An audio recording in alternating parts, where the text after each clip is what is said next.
जी हाँ दोस्तों, आखिरकार निहारिका की सच्चाई सामने आ ही गई। उसी के बिछाए जाल में वह खुद फंस गई। राध्या को सब कुछ बता दिया गया कि मुझसे यह सब काम पैसों के बदले करवाया जा रहा था। निहारिका ही मुझे पैसे देती थी और मैं उसी की बातों में आकर सब कुछ करती रही। लेकिन इस साजिश का असर बहुत बुरा हुआ। राध्या की तबीयत बिगड़ गई। रजनी जी और प्रथम की मां की हालत भी खराब होने लगी। वजह यह थी कि निहारिका मुझसे गलत दवाइयां और इंजेक्शन लगवाती थी।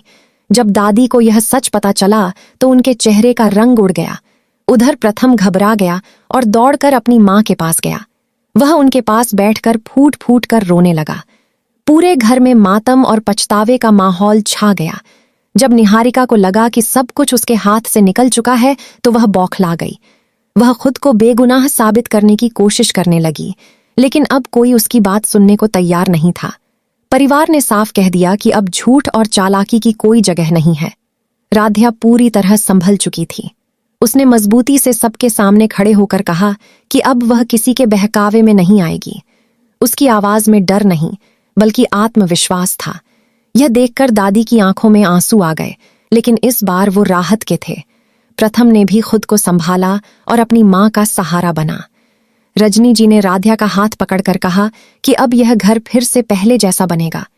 निहारिका को एहसास हो गया कि जिस खेल को वह बहुत चालाकी से खेल रही थी, उसी खेल ने उसे अकेला कर दिया है। अब घर में एक ही फैसला था, सच्चाई के साथ आगे बढ़ना और पुराने जख्मों को भरने की कोशिश करना। कहानी यहीं से एक नए अध्याय की ओर बढ़ चुकी थी। निहारिका के जाने के बाद घर में कुछ पल के लिए अजीब सी खामोशी छा गई। सबके दिलों में बहुत कुछ था, लेकिन अब किसी के पास शिकायत नहीं, सिर्फ सुकून था।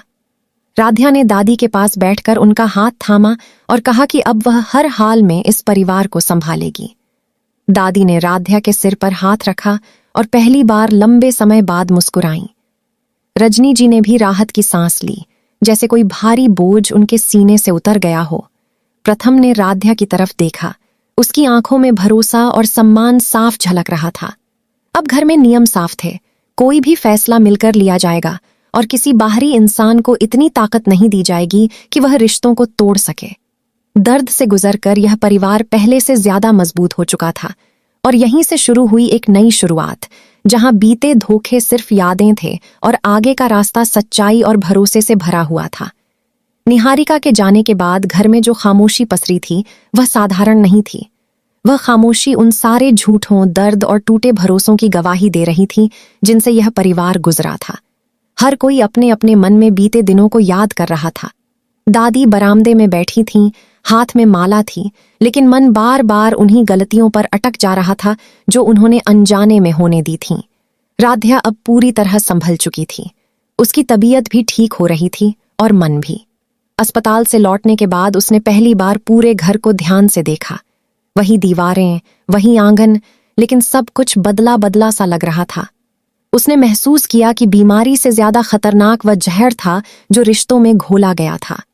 रजनी जी अक्सर राध्या के पास बैठ जातीं, कभी उसके सिर पर हाथ फेरतीं, कभी बस चुपचाप उसका साथ देतीं।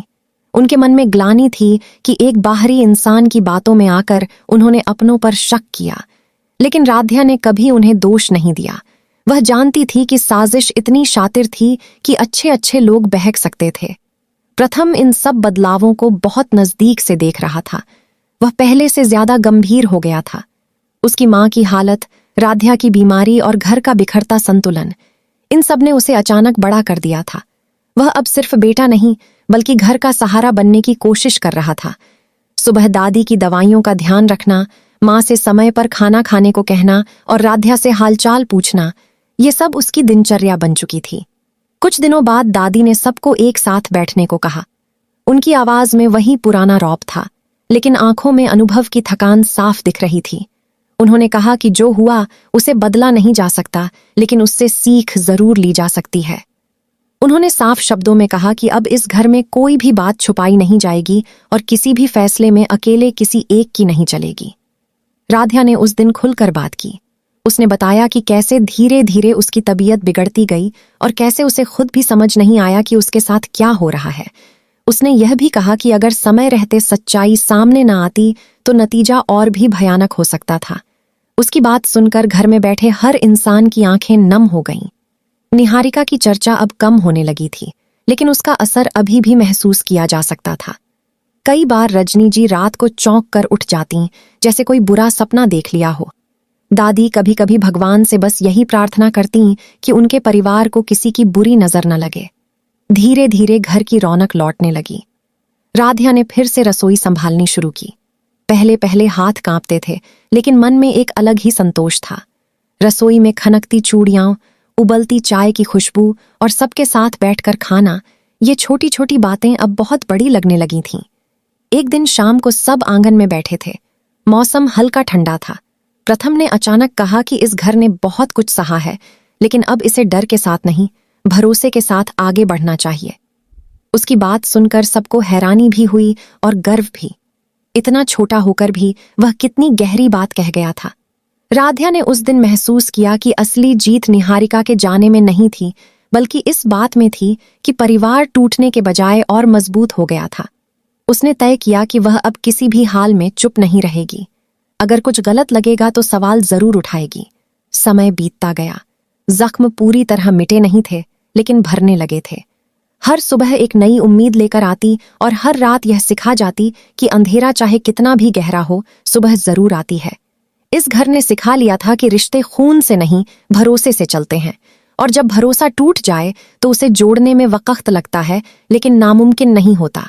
कहानी अभी खत्म नहीं हुई थी।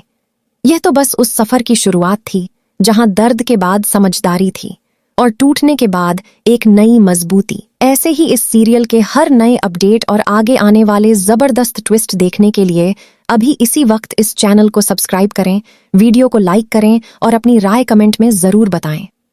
आप सभी के प्यार और सपोर्ट के लिए दिल से धन्यवाद।